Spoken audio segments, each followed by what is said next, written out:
Sadhu, sadhu, sadhu. Buddham, buddham, buddham vande.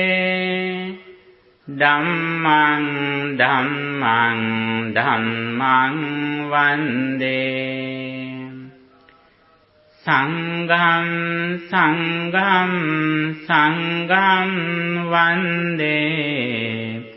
Buddham, dhammang, sangham vande. Namo tassa bhagavato arahato samma sambuddhassa. Namo tassa bhagavato arahato samma sambuddhassa. Namo tassa bhagavato arahato samma sambuddhassa. Kammassakom hi kammadayado kammayoni kammabandho kammapatisarano yang kammang karissami.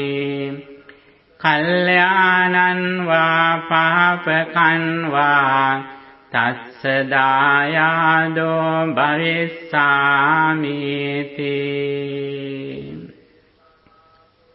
Homage to the Exalted One, the Worthy One, the Supremely Enlightened One. Sadhu, sadhu, sadhu. Dear friends in Dhamma, here today our Sunday Dhamma discussion. We hope to discuss one of the main topics in Buddhism, as you know, karma, or Kamma in Pali, and Sanskrit we say it karma, in English actions. It is not just actions, but according to Buddhism, karma belongs to volitional actions. What we do with intention, physically, verbally or mentally. There are three things are together when we discuss Kamma in Buddhism. They are Kamma, Vipaka and Vimutti.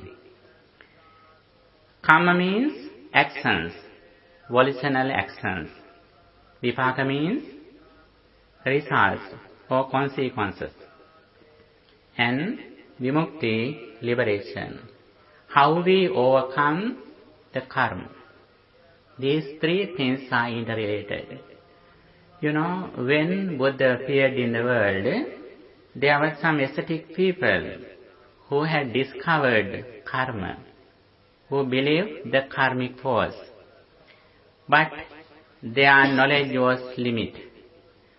After Buddha appeared in the world, Buddha introduced very special thing, that the path how we overcome karma, or how we overcome the samsaric circle. That is why Buddhism especially explains very unique action, that akanna asukha vipakam. There are some actions neither black nor white. That is unique in Buddhism. When we discuss the Kamma in Buddhism, Buddha says that Kammassakom hi kammadayado kammayoni kammabandhu kammapatisarano yang kammang karissami kalyanan va papakan va tassa dayado bhavissamiti. That is the advice that Buddha has given us to contemplate on or reflect on it again and again. What is that? I am the owner of my actions, the inheritor, the origin, the relation and refuge of actions. Whatever actions I perform, whether good or evil, I will be their inheritor. This must be reflected upon again and again by one who has gone forth. this thing should be reflect on it again and again, according to the Buddha's message. When we discuss Buddha's message, Buddha pointed out there are 4 things in the world which are unconjecturable subjects. Unconjecturable subjects, that we can think them until the end. It is very difficult to get a complete understanding. But however, Buddha kindly advises us to think, comprehend the karmic force. However, it is very difficult to get a complete understanding about the karma. Not only karma, Buddha has pointed out there are 4 things in the world which are unconjecturable subjects. The first one is jhana, the subject of jhana, or chitta, or consciousness. The second one is the subject of the Buddha, or Buddha's qualities. And the next one, the subject of the world. World cannot be understood completely. We can get some ideas, but it is a very vast topic in the world. Next one is the karma. These 4 things cannot be realized completely.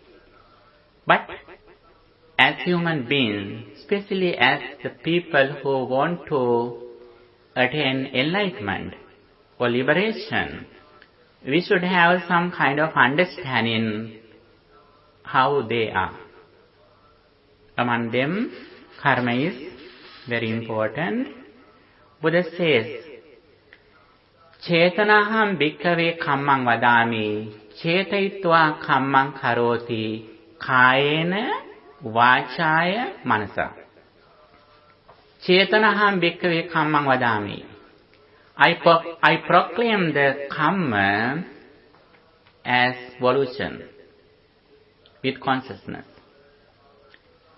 Beings receive or collect actions with volition, verbally, physically, and mentally.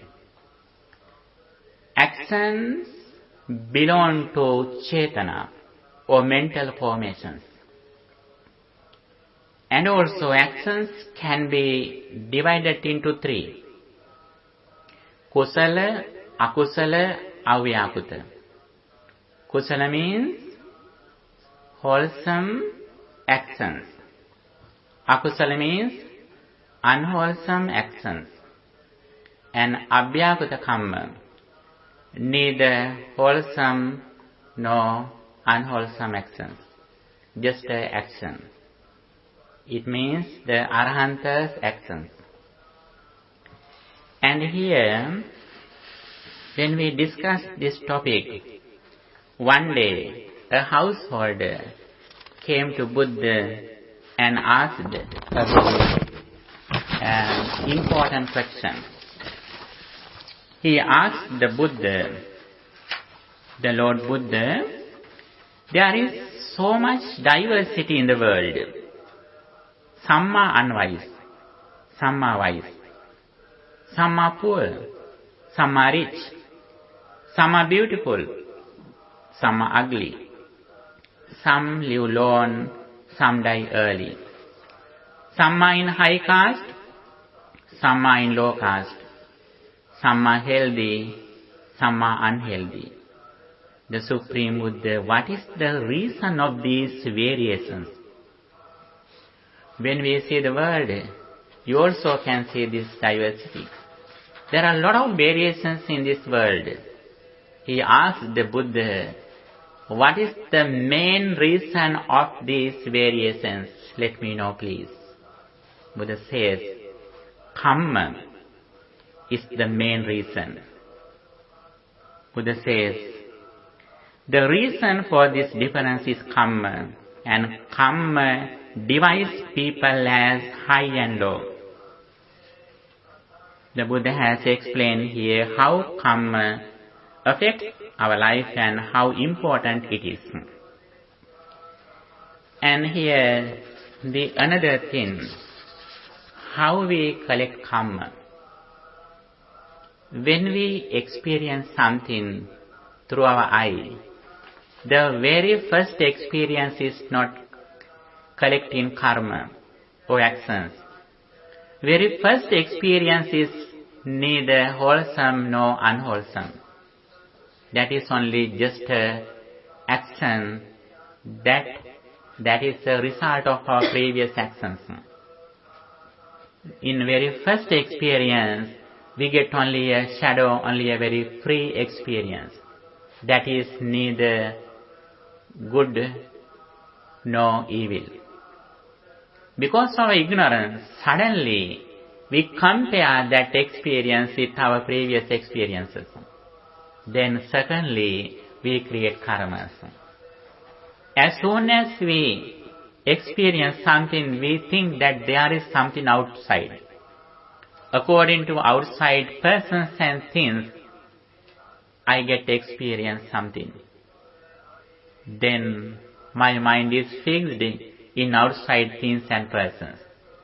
When my mind is pure from greed and anger, I can collect some wholesome thoughts. When my mind is impure, what happens to me? I collect impure thoughts and I collect evil actions, evil thoughts. Whether we collect evil or wholesome thoughts, actions, if we think there is something outside, it means we are in the circle of the samsara. What is that? What is the nature of that we are in the circle of the samsara?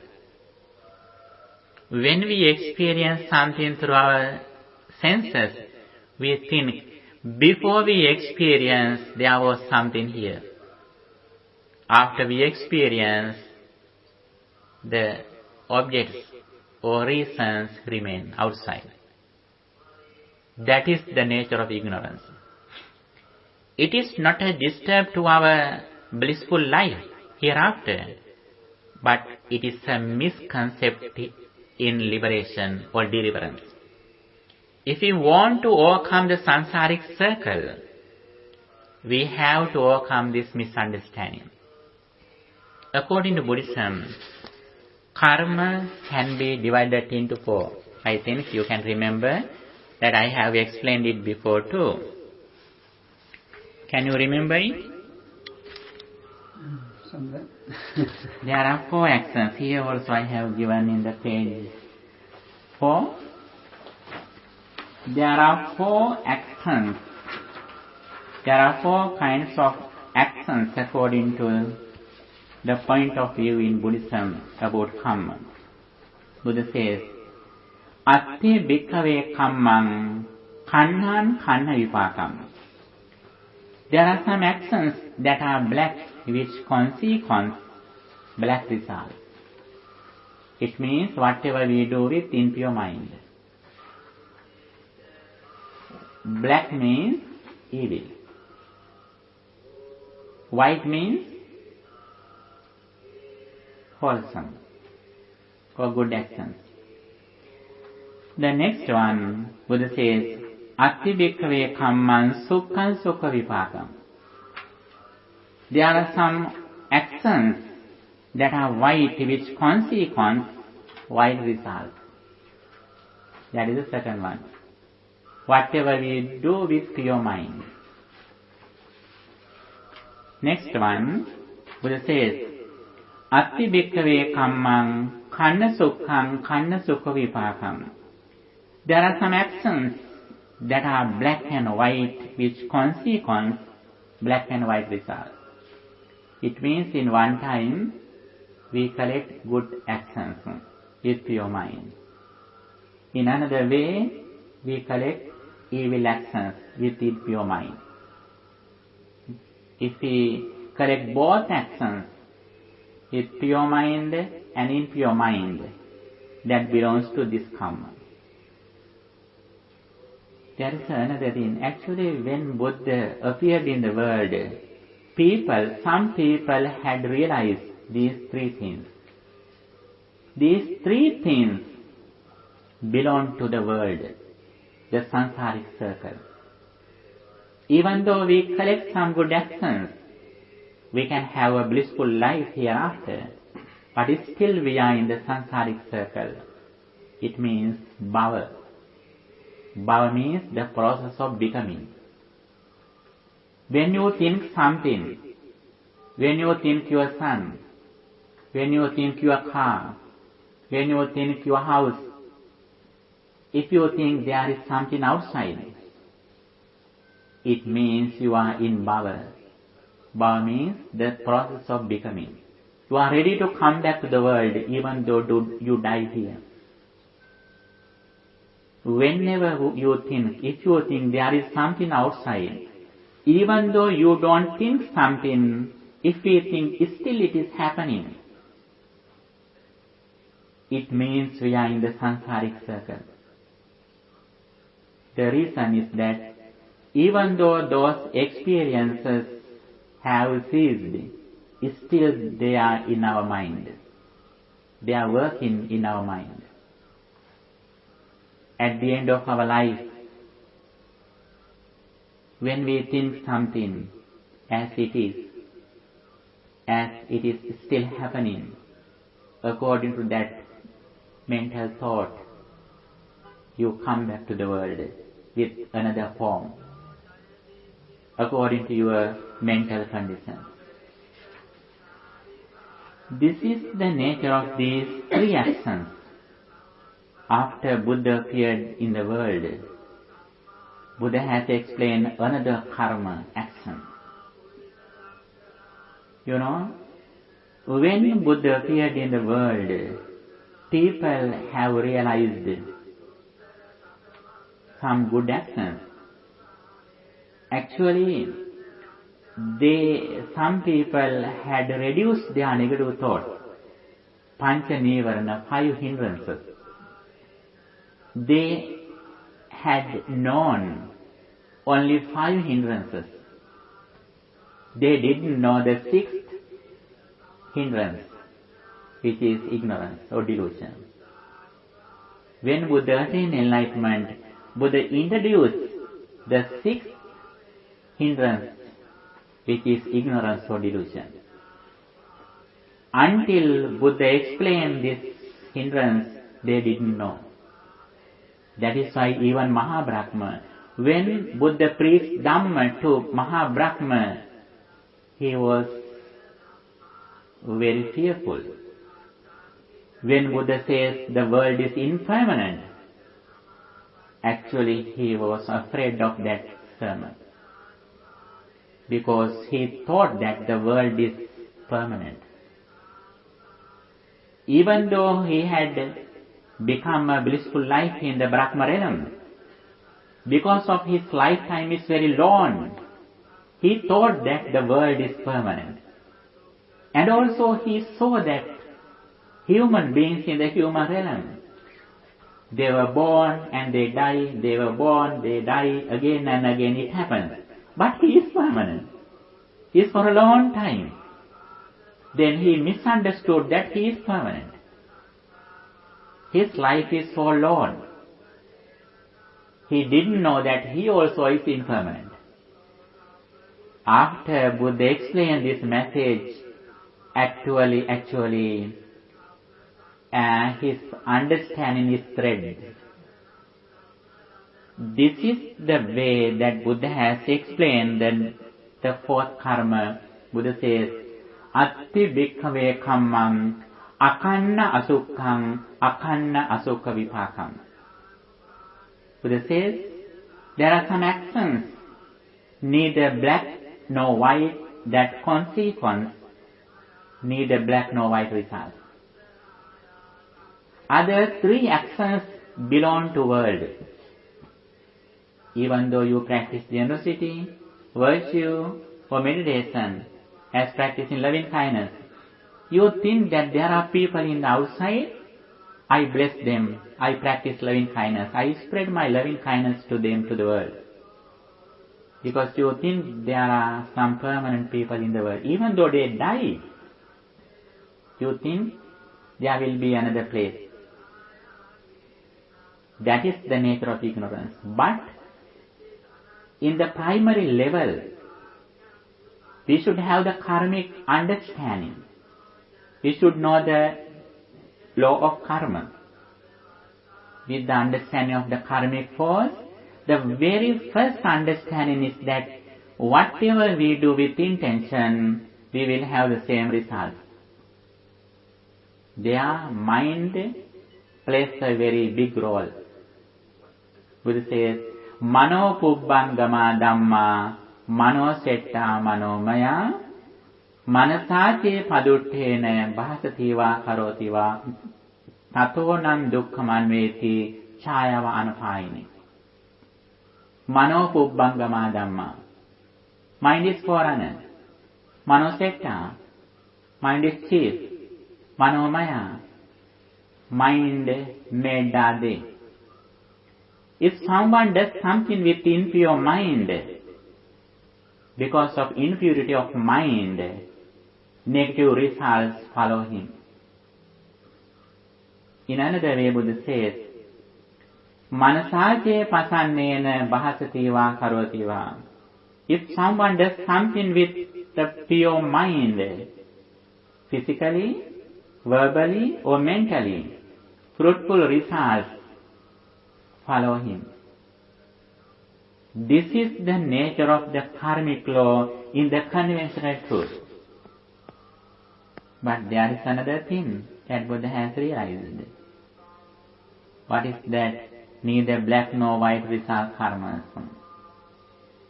Very first level, Buddha says, Buddha explains the path of heaven, or how we receive a blissful life hereafter. That is the very first foundation of Buddhist teaching.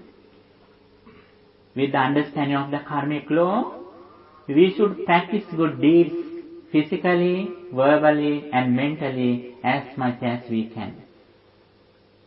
Such as practicing generosity, dana, offering something to others very kindly, practicing virtue or sila, and practicing meditation, such as loving kindness. When we practice those activities, we have some results. What they are? If we have done good deeds, meritorious deeds, Buddha says, practicing merit means decorating our own mind. This is the way to decorate our mind. We always decorate our, houses, our body, our clothes, we always decorate.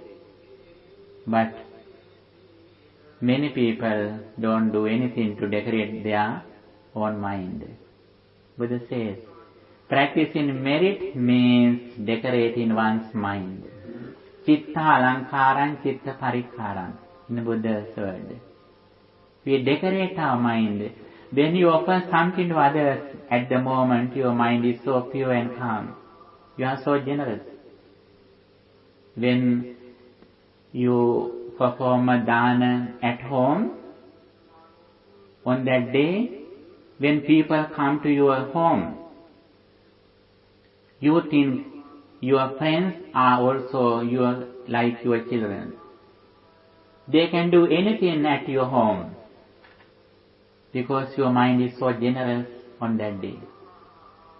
But other days are not like that. This is the way of practicing meritorious deeds. On the other side, when we practice virtue or sila, moral conduct, such as 5 precepts, actually we overcome a lot of unwholesome deeds in our life when we practice sila or virtue or moral conduct. And also when we practice meditation, especially loving kindness meditation, that is a very high meritorious deed according to Buddhism. Among the three meritorious deeds, Dana, Sila and Bhavana, practicing loving kindness is the highest one. Practicing meditation is the very speed thin, very fast way that we generate our positive thoughts.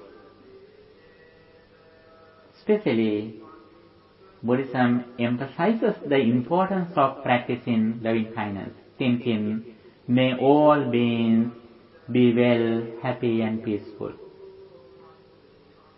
As the result of practicing these three meritorious deeds, our mind is so pure and calm.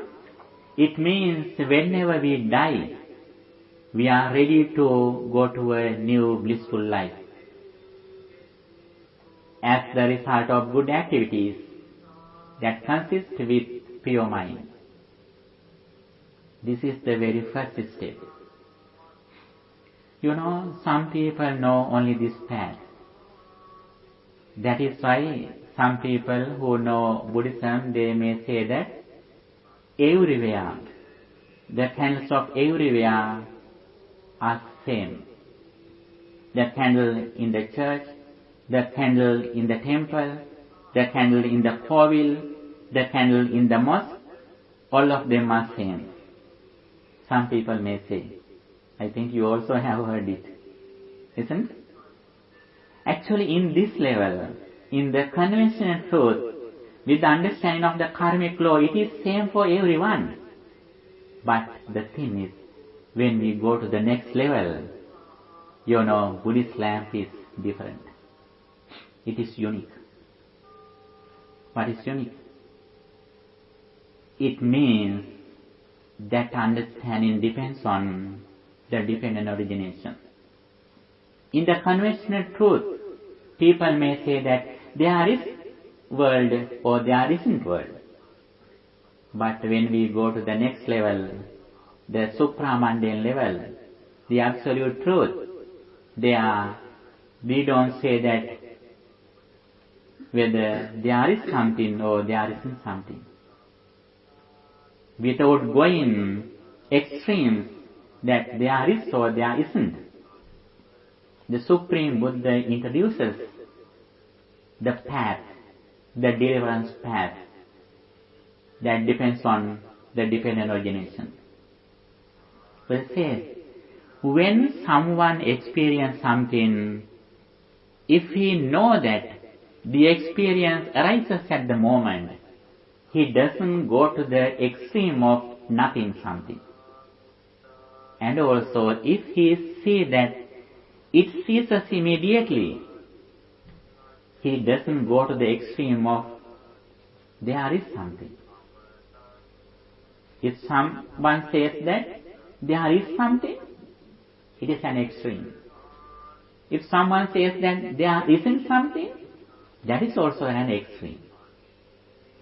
In the supramundane level, that depends on the dependent origination, Buddhism doesn't say that there is something or there isn't something.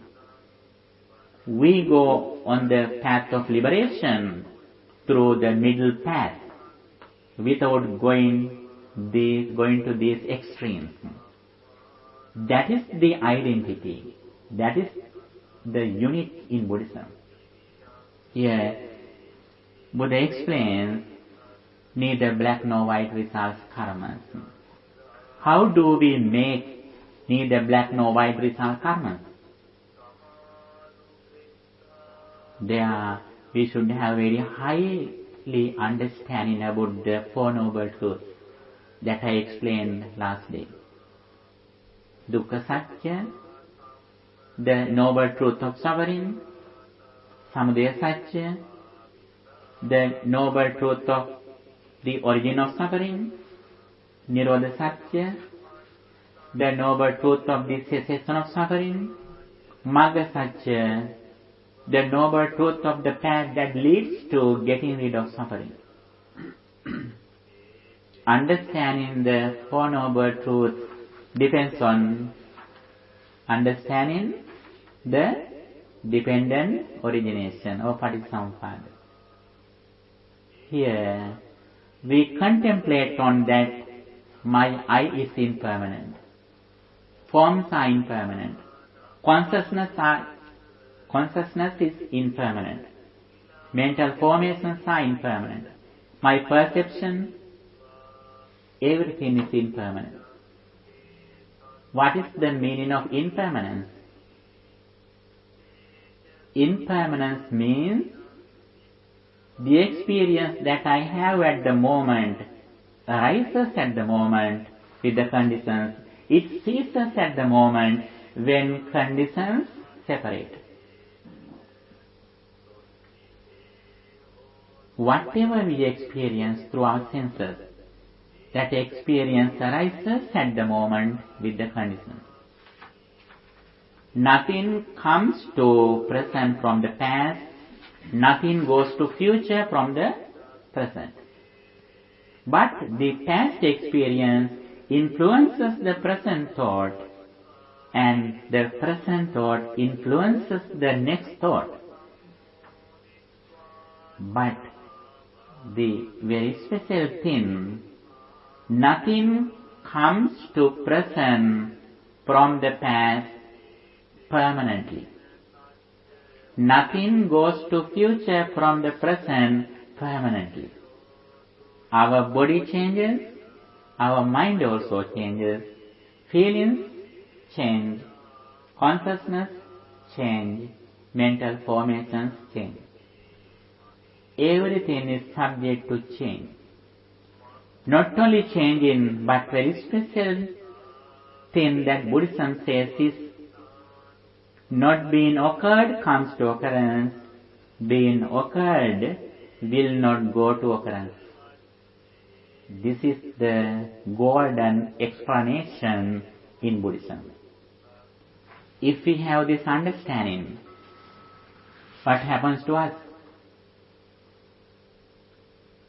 We are confident in the what Buddha taught. What is the confidence here? If we think something remains after experience, it means we are with suffering. Decay, sickness, death, these are the sufferings that we touch if we have this misunderstanding. Even though now we are okay, one day we are subject to suffer something. If you think that there is something permanent outside, even though your mind is neutral at the moment, one day you are ready to suffer with those things change. If we have this understanding, we are hurried to overcome this misunderstanding. Why is that? If we don't overcome this misunderstanding, one day we have to suffer when our things change. When we give up those things, when we miss those things and persons, we have to cry. We are collecting tears while we are eating. That is useful to cry in the future. If we have this understanding, if we believe in this message, we are hurried to overcome this misunderstanding. Then we meet the path. What is the path that leads to overcome this misunderstanding? The Noble Eightfold Path. Samma Ditti, right understanding, Samma Sankappa, right intention, Samma Vacha, right speech, Samma Kammanta, right actions, Samma Ajiva, right livelihood, Samma Vayama, right effort, Samma Sati, right mindfulness, Samma Samadhi, right concentration.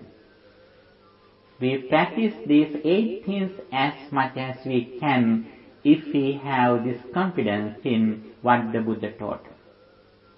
In short, these 8 things can be divided into 3. What they are? 3 disciplines. What they are? Sila, Samadhi, Panya. Virtue, concentration, and wisdom. Again, Buddha has summarized these 3 things into 2.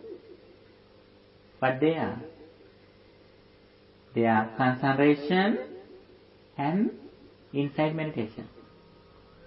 Buddha says, as a wise person, there are only 2 things has to practice. They are samatha and vipassana. Samatha means concentrating our mind in the present moment. Here, keeping our attention in the present moment, we develop positive thoughts as much as we can, such as loving kindness, breathing meditation, contemplating on the qualities of the Buddha, recollection of death. Those are the meditation techniques that we can practice to concentrate our mind in the present moment, purifying our mind from 5 hindrances. Our skillfulness can be seen here. What is our real skillfulness? The duration of concentration meditation. Even though we are very rich, even though we are well educated, actually we are not clever. According to Buddhism, what is the place that we can show our skillfulness or proficiency? Increasing the duration of practicing concentration meditation. Such as thinking, may all beings be well, happy and peaceful, be well, happy and peaceful, be well, happy and peaceful. That is one of the ways that we can concentrate our mind. In another way we can think, when I breathe in, I know very well now I am breathing in. When I breathe out, I think I am breathing out. Keeping my attention in the present moment, I breathe in and out with consciousness, mindfully. Then little by little, my mind comes to the present moment. It doesn't run to past or future. It is very important to keep our attention in the present moment, gradually. Then we can purify our mind from negative thoughts, especially from lust and anger.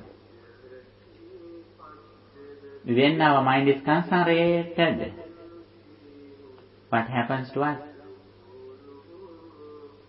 Samahito bhikkhave yatha bhutam pajanati.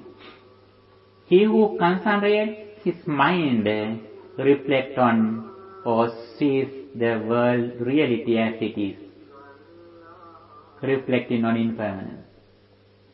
What is the reason? He started his spiritual journey with the understanding of the dependent origination or the Four Noble Truths. In Buddha's time, there were some ascetic people. Actually, they stopped in concentration. They thought that duration of concentration is their ultimate goal. They didn't know that they have to go to another step. They thought that if they can stay their mind in a particular wholesome object for a long time, as seen a dream, they thought that they are successful, that is their ultimate goal. After Buddha appeared in the world, Buddha introduced that is not the success of your spiritual life. If you are satisfied with concentration, it means like you are bringing some branches and other things while you are going to a jungle. If there is someone who goes to jungle to bring some very strong tree, But keeping away the strong tree, he brings only the branches. Like that. If someone is satisfied with concentration meditation, actually he is not wise. If he is wise, after our mind is concentrated, we should contemplate on impermanence. My eye is impermanent, forms are impermanent, eye consciousness is impermanent,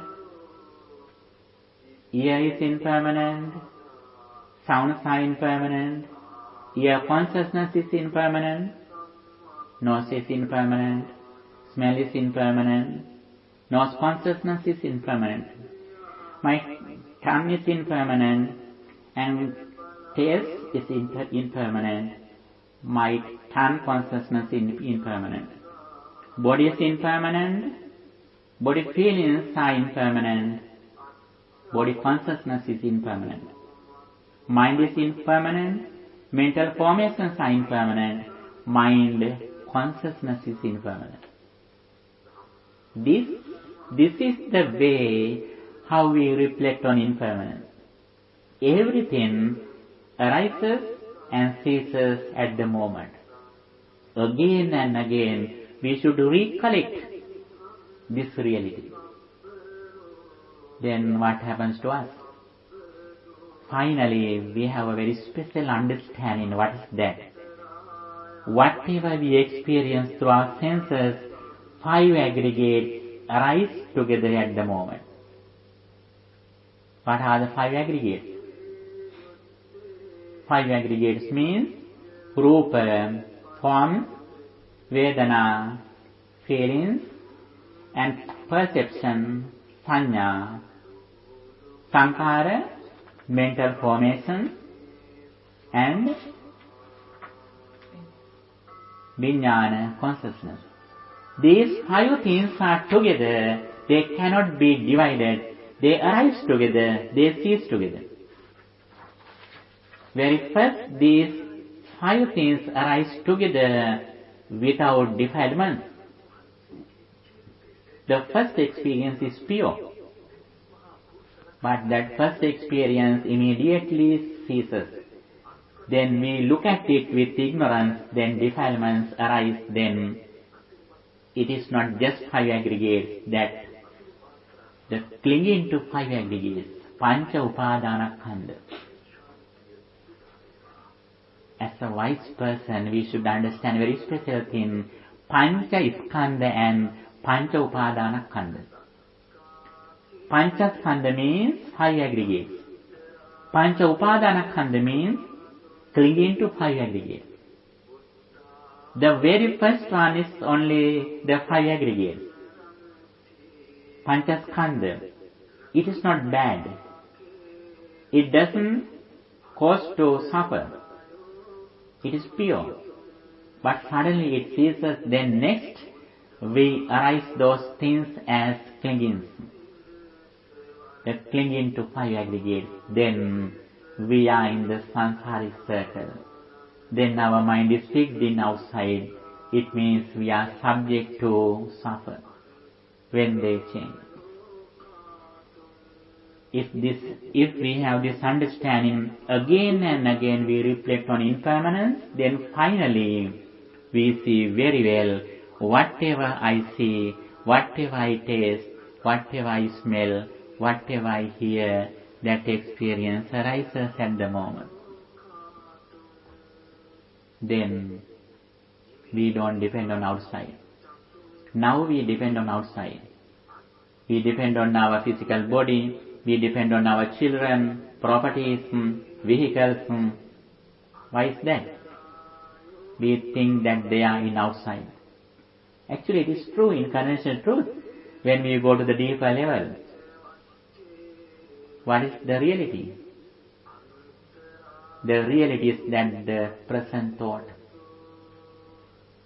Our present thought is that our entire life, even though we say that I live for 50 years, 60 years, 70 years, 80 years, what is the length of our life? What is the length of our life? The length of our life is the present thought, a thought. Even though we say that there is a river which is long, 50 miles, 60 miles, 100 miles, 1000 miles, what is the length of river? A drop of water. Like that, even though we say that I lived 60 years, actually the length of our life is that thought. If we can succeed the present thought, it means our entire life is successful. It means we don't depend on outside things or persons, we depend on wisdom. It means we are reflecting on impermanence, arising and ceasing. That is the reality of our life that we should realize again and again for liberation. In one side, in the conventional truth, the highest merit that we practice is that concentration meditation technique, such as loving kindness. On the other side, in the absolute truth, what we have to practice? Vipassana bhavana, insight meditation, reflecting on impermanence. Everything that we have in our life is impermanent. That means our eye, ear, nose, these senses arise at the moment. We have nothing which is permanent, which is ready-made. We create everything at the moment. When you go to the kitchen, at the moment you prepare a tea or coffee. Before you go to the kitchen, tea or coffee is not there. When you go to a mirror, your shadow is not there. As soon as you reach the mirror, your shadow arises there with the conditions at the moment. That shadow doesn't belong to even that mirror.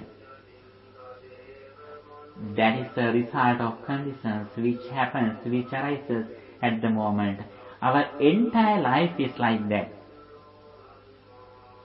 If we have this understanding, again and again we reflect on this reality. We give the priority to reflect on this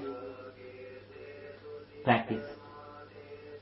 For that, in one side, we practice generosity, offering dana to others, practicing virtue or meditation. Why do we need to practice this conventional truth medicine?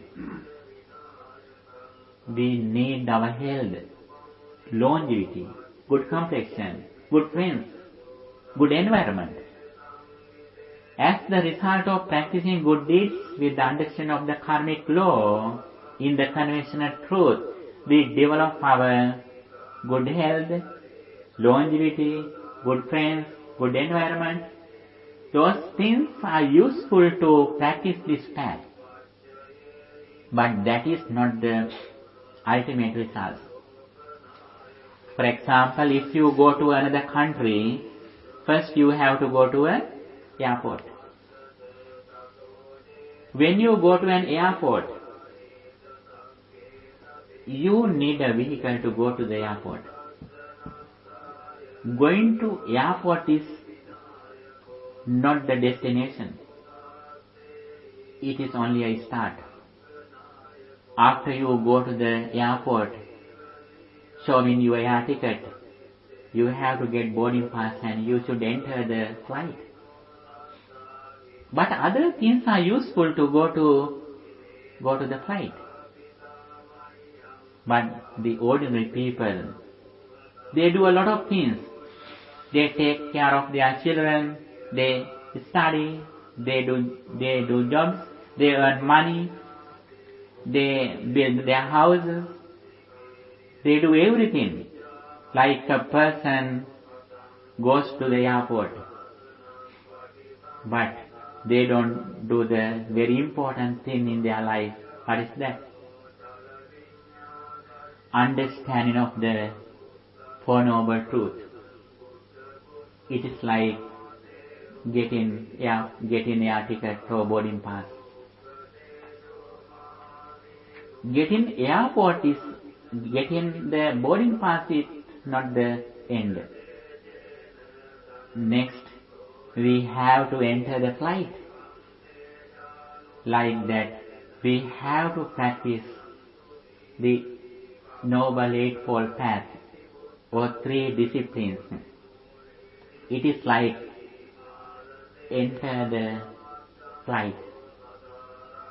When you enter the flight, they will bring you the destination. You don't need to worry whether they fly or not. That is their duty. Like that. If you have the boarding pass, what is the boarding pass? Boarding pass means the understanding of the dependent origination. What is the entering the flight? Practicing Sila Samadhi Panya. Then day by day you are reaching the destination, liberation, enlightenment. As much as you practice this path, day by day you are overcoming your negative thoughts from your mind. What are the negative thoughts? Greed, anger and delusion. Then day by day you are getting rid of suffering. The more you practice this path, the more you reduce these 3 defilements. The more you reduce these 3 defilements, the more you purify your mind. The more you purify your mind, the more you are happy. You achieve the liberation.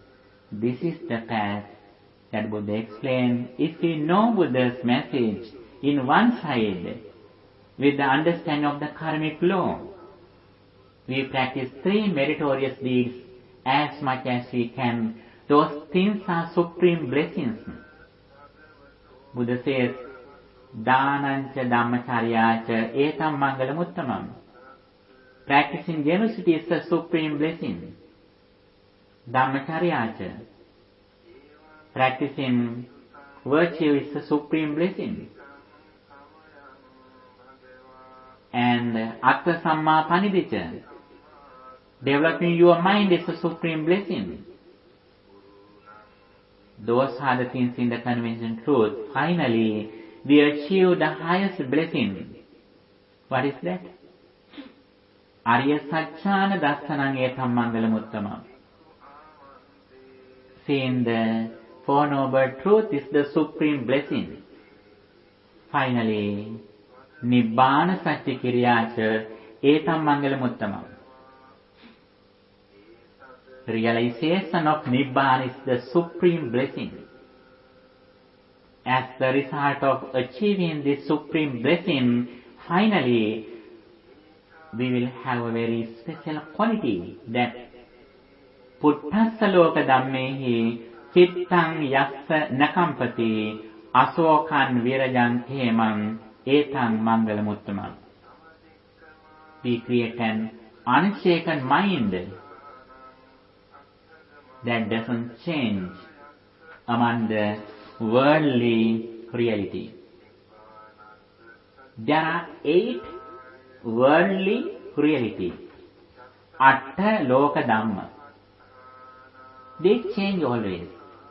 Labha labha. Gain and loss. Yasa yasa. Honor and dishonor. Prasansa ninda. Praise and blame. Sapa dukkha. Happiness and misery. Those things change every moment. Those are not permanent. We create an unshaken mind that doesn't change among these 8 worldly conditions. That is the highest blessing in our life. that we make in this path, what Buddha explained. As the result of this path, Buddha says, end of this handout I have given you some special words. Buddha says, Susukam vata jivama verinesu averino, verinesu manusyesu viharama averino. Let's live happily without anger among the people, those who are angry. Again, Buddha says, let's live happily without mental illnesses among the people, those who are mentally ill. Again, Buddha says, let's live happily without longing for sensual pleasures among those who are seeking sensual pleasures. This is the place where we can show our skillfulness. Other people are like, lake or pond with mud. We are like lotus flowers that have come from the mud and water. Even though we live in the ordinary society, physically, mentally, we are healthy. Our mind is pure and calm. Other people may think that you are the same person like they, but mentally you are different.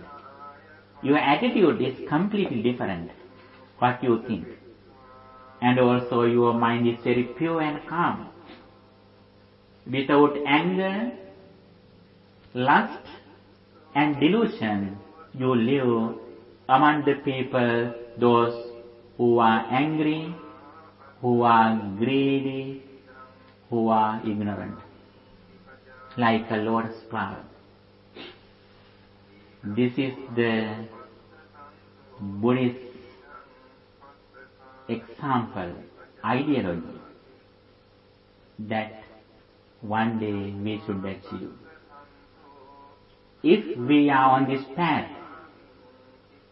be sure that day by day you are reaching this destination. But we should give the priority to practice this path. Not only practice, but knowledge is very important. Buddha says knowledge is very important. Why is that? The Supreme Buddha says, I proclaim the liberation for those who know the path, who see the path. Buddha says, I proclaim the liberation for the people, those who know the path, who see the path. Their knowledge is very important. Vision and mission both are important. Vision without mission is useless. Mission without vision is blind. Both of them are very important. What is the Buddhist point of view? Vision. The dependent origination, Four Noble Truth, or the understanding of impermanence. What is the Buddhist point of view in vision? Mission.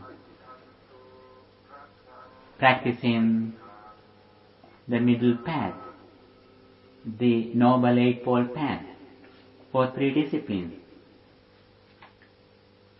This is the mission that we should practice. Both of them are very important. Vision and mission. Day by day we should go forward.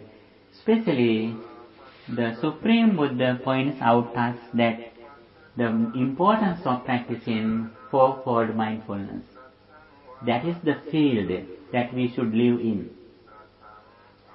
Contemplating on our body, contemplating on our feelings, contemplating on our consciousness and mental formations. He who lives mindfully lives in the field of the Buddha. He has a protection, refuge, safety. that Mara can't catch him. Have any question?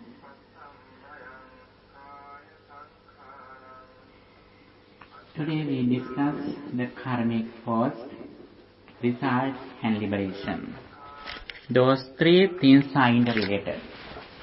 Actions, results or consequences, and liberation. Action means the volitional actions that we do physically, verbally or mentally. Results means, or vipaka means, what we receive as the result of our actions. Whatever we do with impure mind, we will have negative results. Whatever we do with pure mind, we will have fruitful results. That is the nature of result. What is the liberation? Liberation means going away from the samsaric circle,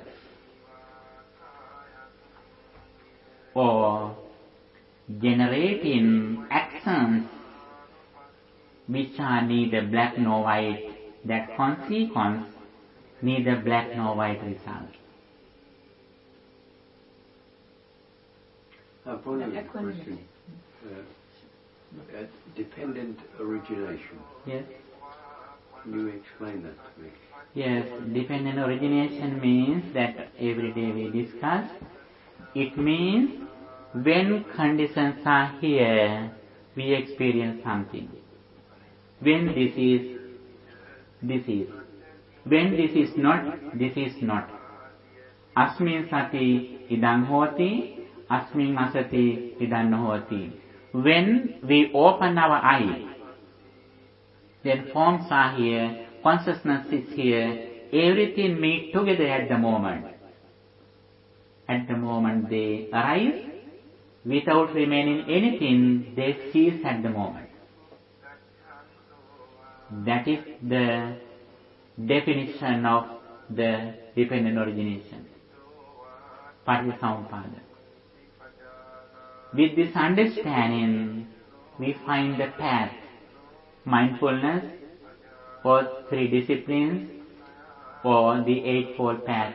All of them are interrelated. Again, I can say in short, understanding impermanence. What is impermanence? I is impermanent. What is that meaning? That I is not the physical I. The I that Buddha says is the ability of seeing. That I cannot be seen. This physical I can be seen. But the I, what Buddha says, it cannot be seen. That I arises when forms are here. Even though you don't see something, you have no eye. Even though you doesn't hear something, even though you have this physical ear, actually you have no real eye at the moment. Our six senses are very fast. Therefore we think that all of them work together. But at once only one sense acts. The other five are dead at the moment.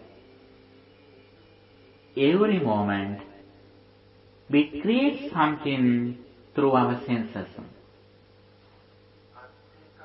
Our senses are like that factories, ayatana. They are factories. What they create? They create forms, smell. Those are the things they create at the moment according to present mental condition. That is the important thing. The ordinary people may think that when you come here, this temple was here. Even though you leave the temple remains. That is true, but only in the conventional truth. According to absolute truth, we make the temple as soon as you reach here. Like, before you go to the mirror, your shadow was not waiting for you. Your shadow was not there before you go there. As soon as you reach the mirror, your shadow arises there. Like that, our all experience also the same way. Day by day, we should develop this understanding. If we have this understanding, comprehension, actually we don't depend on outside. As soon as we experience something we know very well, this experience arises at the moment. Then we don't compare our present experience with previous experiences. We don't combine with them. Now, as soon as we experience something, we combine that thing with our previous experience. For example, if someone is coming here, who is your bad friend, who has blamed you, who has disturbed you, as soon as he comes here, what happens to you? You may get angry. Why is that? You combine that person with your previous experience. Actually, that previous experience is not anywhere. So it depends. That's dependent origination. Understanding this truth is the understanding of the dependent origination. Still, dependent origination happens. We are living in the dependent origination, but we don't know that I am a subject of this dependent origination. The more we know the dependent origination, the more we effort to overcome the circle, dependent origination.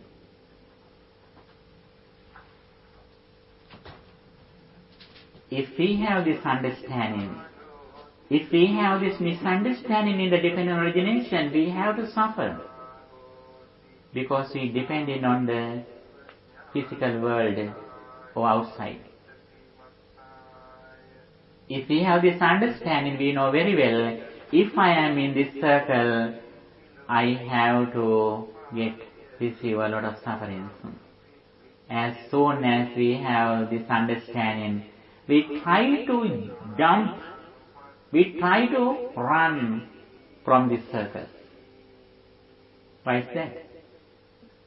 If we are in this circle, we have to cry. We have to suffer. When other things change, at least when your physical body changes, we think my physical body changes. I am going to old age. I am going to sicknesses. I am going to die.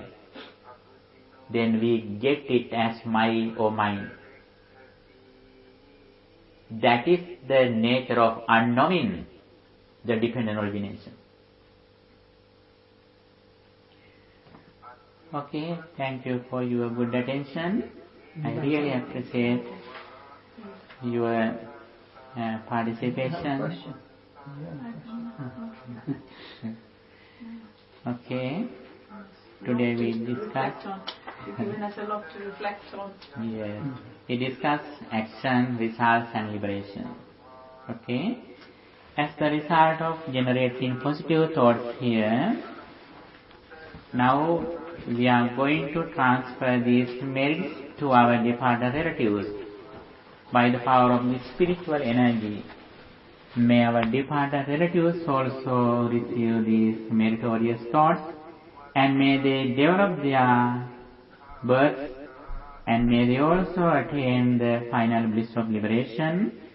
With that intention, let's share these merits with our departed relatives too.